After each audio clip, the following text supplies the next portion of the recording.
I'm Megan Wilson, 28, and for as long as I can remember, my parents treated my sister Hayala like a queen, while I was just a superfluous family member.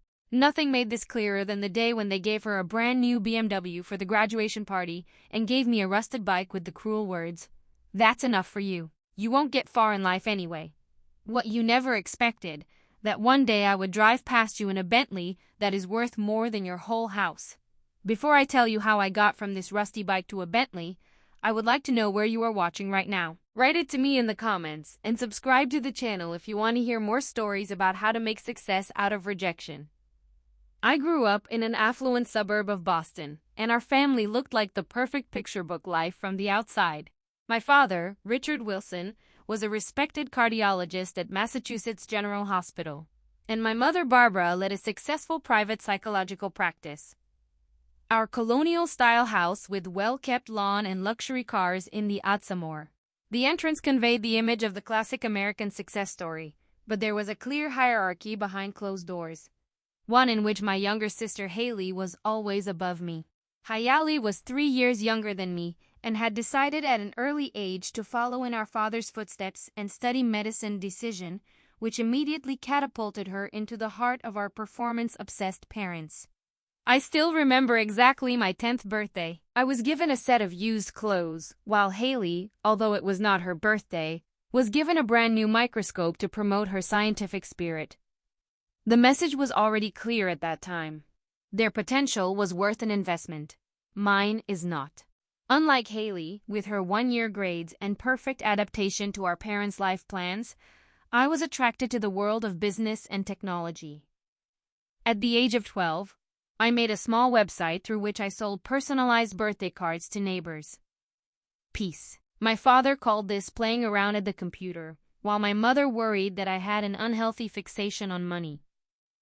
Entrepreneurs are just gamblers in a business suit, my father often said when I admired someone like Sarah Blakely or Elon Musk. Medicine and law are the only reliable ones. Ways to success.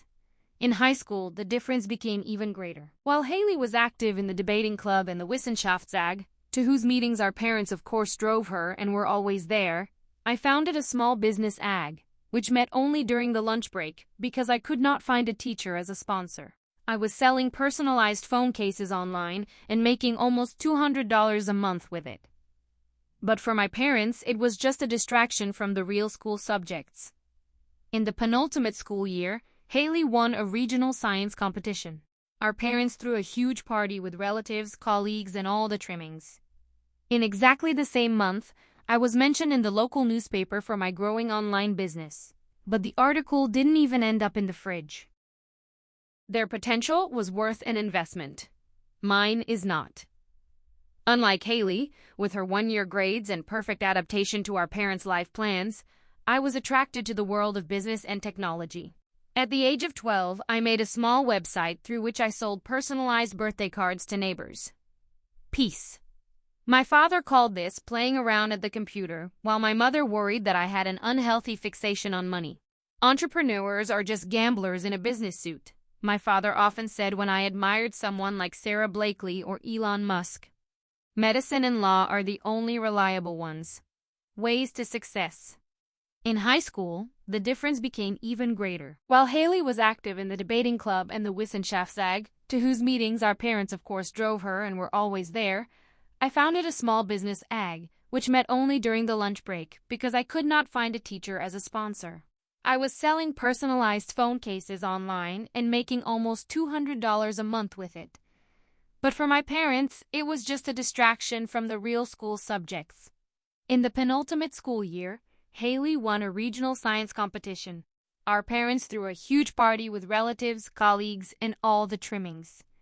In exactly the same month, I was mentioned in the local newspaper for my growing online business, but the article didn't even end up in the fridge. This is just a phase, my mother told the neighbor who had seen me in the newspaper.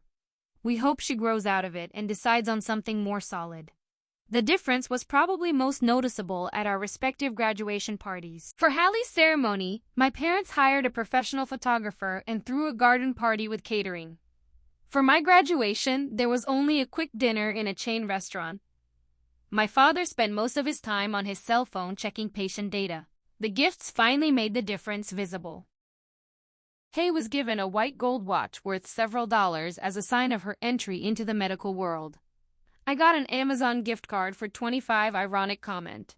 Maybe you'll find some business books for the university there. Despite the obvious preference, I have never resented Haley.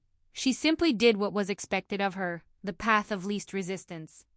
Sometimes, when our parents were not there, she showed genuine interest in my business ideas, or confessed that she felt overwhelmed by the expectations of our parents.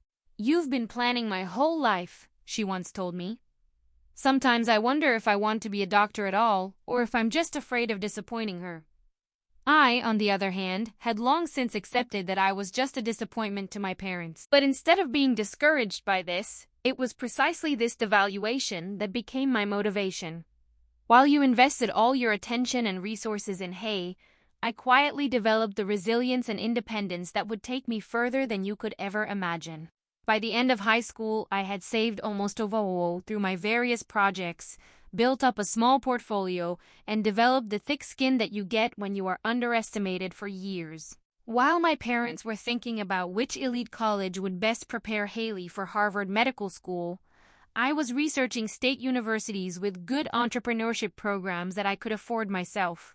"Are you seriously going to a state university?" my mother asked incredulously when I announced my decision. "You could have aimed much higher with your grades." What she did not understand, I did not aim deeper. I aimed differently. I had a plan, and for the first time in my life, I was even grateful that they weren't interested in me enough to talk me into it. My first semester at State University was a crash course in self-employment. While Hay moved into a luxurious apartment near her Ivy League campus, fully furnished and paid for by our parents, I shared a cramped dorm room with a roommate, worked part-time at the campus cafe, and did data entry for a local company on weekends. My parents paid Haley's tuition fees, meals, books, and even gave her a monthly pocket money. I, on the other hand, made up of scholarships, student loans, and my own income to make ends meet. The contrast could hardly have been starker, and yet I found a certain freedom in their neglect. "We're worried about your focus," my father said during one of our rare phone calls. "Your sister is already doing research with a professor. What are you actually doing with your time?" What I did was, I laid the foundation for my future. Officially, I studied business administration. But by the way, I taught myself programming with free online courses. I connected with tech entrepreneurs who came to lectures on campus and continued to build on my online presence. In the second year of my studies, I had transformed my personalized product business into Personalize It, a small e-commerce platform for personalized merchandise products for university groups, connections, and clubs. They ordered t-shirts, mugs, and banners through my site, and I managed everything between lectures and shifts in the cafe. The site brought me about $FLOO profit a month. Not a fortune, but enough to reduce my working hours and invest in better equipment. I was quietly proud when the number of visitors to my site increased month by month, even if I had no one to share this milestone with. The breakthrough came in the middle of the third year of study in an advanced internship seminar with Sarah Jenkins, a former team manager who had founded and successfully sold 2 startups. Unlike most professors who only taught theories, Sarah attached importance to real problem solving in practice. After I had presented my e-commerce project, she asked me to stay after the lesson. "You've built something real here," she said as she scrolled through my website. "But you think too small. This platform could be more than just for university groups." Sarah became the mentor I never had. She challenged me to think bigger, introduced me to contacts, and most importantly, she didn't treat my ambitions like a phase I should grow out of. With your support, I expanded Personalize It for small businesses and local off-campus organizations. "You intuitively understand what small business owners need," Sarah said, after I introduced a feature that simplified bulk orders. "You can't teach that. You have that or not." The difference between Sarah's support and my parents' ignorance could not have been greater. While they continued to overwhelm Haley with attention and resources, sending her to doctors' congresses and paying for stays abroad that would look good in 2,000 views of the application for her specialty training, I was in the process of building my own empire. I was quietly building something sustainable. The Christmas holidays in the third year of study made the gap between us painfully clear. At the family reunion with relatives, my parents spent the whole evening telling everyone about Hallie's impressive achievements in medical studies. She has already participated in a research project as a co-author, my father proudly announced. The head of the department believes that it has the potential to revolutionize cardiology research. When my aunt politely asked about my studies, my mother's reaction said it all. "Oh, Megan is still doing this online shopping," she said with a wave of her hand. "A hobby that keeps you busy between lectures." "It is now a registered company," I corrected her quietly. "Last quarter, we made over $30,000 in sales." My father laughed. "Don't fall too much in love with the idea, darling. These internet businesses come and go. You will need a real job after graduation." I bit my tongue, because I knew that a contradiction would end only in another sermon about the uncertainty of entrepreneurship. Instead, I went to the porch, where I spent the rest of the evening answering customer emails and finishing designs for a new product line. In the final year, Personalize had grown so much that 3 student part-time employees were employed. We were making around $8,000 sales per month with healthy profit margins. Sarah helped me get a small business grant that allowed me to improve our website and automate parts of the production. "You are well positioned for significant growth after graduation," said Sarah by our last consultation. "Have you thought about looking for investors to scale faster?" In fact, I had already started preparing a pitch deck for potential angel investors. The company had proven its concept and showed steady growth. With additional capital, I could expand our product lines, find better manufacturing partners, and maybe even open a small production facility. As graduation approached, I felt a mixture of excitement and tension. While my classmates were worried about starting jobs or master's degree programs, I was preparing for the transition from a student startup to a full-time managing director. The path was unwish, but for the first time in my life, I was really convinced of my abilities and the foundation I had created. What I did not see coming: how much the dynamics would change with my family, and how a rusty bike became the trigger for the next chapter of my life. Hayes' graduation from medical school took place 3 weeks after my graduation ceremony. While my graduation party was only worth a quick Sunday lunch with my parents, where they reminded me to look for real jobs for safety's sake, Hallie's celebration was planned with military precision. My parents rented a private room in a posh restaurant in Boston, invited relatives from all over the country, and hired a professional photographer to document the event. The invitation demanded formal attire and contained the hint of a special surprise for the graduate. Despite our complicated history, I was sincerely happy for my sister. The medical studies had been hard, and I had heard enough nightly phone calls with her to know that sometimes she threatened to collapse under the pressure. I decided to put aside my frustration about our parents' favoritism and focus on celebrating Hayes' success. I even had good news to announce myself. Personalize had its first angel investment. A local entrepreneur who believed in our growth potential. It was not a life-changing amount, but it confirmed my business model and allowed me to rent a small commercial space instead of continuing to work out of my apartment. On the afternoon of the celebration, I arrived early to help with the setup in a new dress that I had treated myself to for the occasion. My mother immediately commented on my appearance. "That's interesting," she said with a scrutinizing look at my outfit. "We're actually going for elegance, darling, tonight." I swallowed my reply and concentrated on arranging the table decorations. At 18 o'clock, the room was filled with relatives, family friends, and several colleagues of my father from the hospital. Hay arrived to applause, at the same time exhausted and overjoyed in a tailored blue dress. "Dr. Haley Wilson," my father proudly announced with raised champagne. The newest doctor in our family, one toast followed the next. Each speaker surpassed the previous one with praises for Haley's intelligence, diligence, and promising future. I clapped sincerely, even when I noticed that no one had mentioned my own graduation party 3 weeks earlier. After dinner, my father clanked his glass again to attract attention. As many of you know, becoming a doctor requires not only intelligence, but also enormous sacrifices, he began. Haley has shown exceptional dedication, and her mom and I couldn't be more proud. We wanted to give her something that symbolizes this new stage of life. He handed Hay a small box with a key in it. My mother led her to the window, where there was a brand new white BMW 3 Series outside, decorated with a huge red bow. "Oh my God," Haley breathed. Tears came to her eyes. "Are you serious? You deserve it," my mother said. "You need reliable transport for your assistant time." The room burst into applause and enthusiastic exclamations. Some guests went outside to admire the car, while Haley hugged our parents again and again. I stood there quietly, really happy for my sister, but increasingly aware of how differently our achievements were appreciated. I wasn't expecting a car, but a little recognition for my business success would have meant the world to me. When the excitement about when the BMW finally failed, my father unexpectedly demanded attention again. "We have another presentation," he announced, winking at my mother. "Megan also recently graduated, and we also have something for her." My heart took a leap. Maybe they had been paying attention after all. Maybe they had finally realized that my path, as different as it was just as valuable. My father disappeared in the hallway and came back on a bicycle. Not a new one, but a rusted, clearly used men's bike with a faded basket on the handlebar.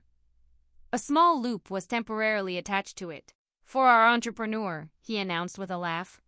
"We thought that was enough for you. You won't get far in life anyway. It is environmentally friendly and budget-friendly, perfect for a small businesswoman." The room exploded in laughter. My Uncle Roger slapped his thighs. "Classic, Richard," he exclaimed. "Always good for a fun." My mother came forward with a patronizing smile. "Now don't look so serious, Megan. It was just a little joke. We know that you run your little business game, but maybe this is even more reliable than your website." Laughter again. Someone took a picture of my stunned face. Hay looked uncomfortable, but said nothing, the BMW keys firmly in his hand. I felt as if I had been doused with ice water. The casual cruelty, the public humiliation, the complete disregard for everything I had worked for. In that one moment, years of being a second choice condensed into something unbearable. With mechanical movements, I thanked for the thoughtful gift, refused dessert because of a supposedly early appointment the next day, and pushed the bike outside. It's raining. Of course it was raining, and I had no way to get the bike home other than to ride it, so I did it. In my fine dress and high shoes, I walked 3 miles through Boston traffic in the rain. The rusty chain squeaked at every turn. When I finally reached my apartment, my dress was ruined. My makeup was mixed, washed away with rain and silent tears, and something fundamental had changed in me. I put the bike on the wall in my hallway and stared at it while the water gathered on the linoleum floor under my feet. This bike was not just a thoughtless gift. It was the symbol of everything my parents thought about me and my abilities. Not far enough to get anywhere. I whispered it into the empty room. At that moment, something hardened in me. The pain turned into cold, clear determination. I opened my laptop and called up the document I had been working on. A business expansion plan that I had never fully implemented until now, because it meant that I would have to leave Boston. I clicked on send for an email to my investors, subject line, ready for immediate implementation of the growth plan. This rusty bike would be the last gift of my parents and at the same time the most valuable. But not in the way you meant. It became the trigger that freed me from continuing to look for their recognition, and that made me fully rely on myself. 2 weeks after the bike incident, I put everything I had in a rented moving van and made my way west to Seattle. I had researched tech centers where my limited investment cap would extend further than in Boston or San Francisco, and Seattle offered the perfect combination of tech talent, quality of life, and affordable costs. I found a 1-room apartment in a less popular part of the city, small and simple, but within my budget. I took the rusty bike with me, not because I needed a means of transportation. Seattle's public transportation network was excellent, but as a daily reminder of why I had left and what I wanted to prove. The first month was a lesson in loneliness. I didn't know anyone in Seattle, had no family support, and ran a business that demanded my full attention. I worked at my kitchen table for 10 hours a day, further expanded the reach of Personalize It, and developed an even more ambitious vision at the same time. Through a local tech meetup, I met Anthony Parker, a software developer who had just left a big tech company to pursue his own projects. Over a coffee, I told him about my vision. Personalize it. Should evolve from a platform for personalized products to a comprehensive e-commerce solution for small businesses. Most e-commerce platforms are aimed at either individual users or large corporations, I explained. Small companies with 5 to 50 employees fall in between.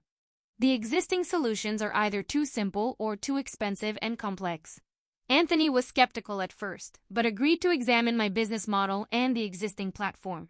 3 days later, he called me. "I think you're onto something there," he said. "The technical architecture needs to be revised, but the basic idea is solid.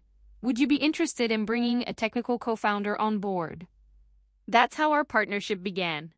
We gave the company a new name, Emerge Commerce, and took turns working from my apartment or in local cafes. Anthony's technical know-how complemented my business knowledge and my practical understanding of the needs of small businesses. Frame noodles became our main source of nutrition. We both took freelance jobs to cover our basic expenses and invested every spare minute in Emerge Commerce. The $75,000 investment was largely spent on cloud infrastructure, legal costs for proper company formation, and basic marketing materials. Our breakthrough came after 4 months, when we won our first major customer, a regional boutique supply chain that was struggling with its online presence. Your previous e-commerce provider demanded high transaction fees and could not integrate into your warehouse management system. "We are losing online customers to the big pet supply retailers," the owner explained during our pitch meeting. "But we can't afford their enterprise solutions." It was exactly the gap that we wanted to close. We worked around the clock to adapt our platform to your needs with full integration of your systems and functions, as they offer large providers, but at a fraction of the cost.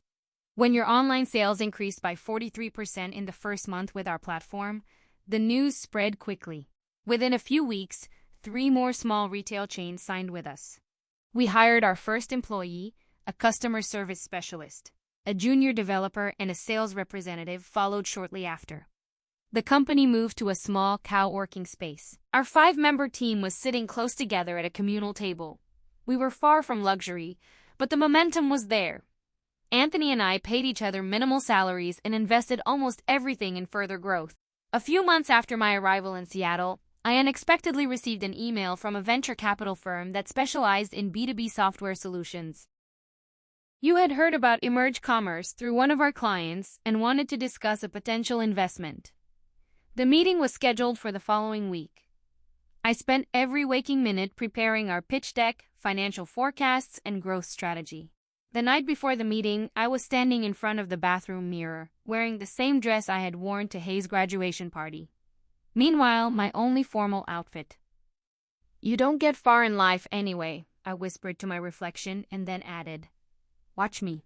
The next day, we secured our first major financing round. $500,000 in exchange for 15% company shares. The investment enabled us to move to the right office space, hire specialists, and accelerate product development. Within a year after the financing, Emerge Commerce had grown to 20 employees and managed over 100 small and medium-sized companies throughout the country. Our recurring annual sales exceeded the million mark, a rarity for startups in our phase. Success had its price. I worked non-stop, had hardly any friendships outside the company, and was suffering from stress-related insomnia. On the recommendation of our new HR director, I reluctantly began to visit a therapist to address the anxiety and unresolved family dreams that were driving my unstoppable motivation. Dr. Mitchell, a direct woman in her mid-50s, helped me realize how much my parents' favoritism and their disdain had shaped my self-esteem and my decisions. "You proved to them that they were mistaken in your abilities," she said in one session, "but you still allow their judgment to determine your drive. Success as revenge. That means they still have power over you." It was an unpleasant truth. Every milestone reached felt like another argument in an endless argument with parents who didn't even know that this argument existed.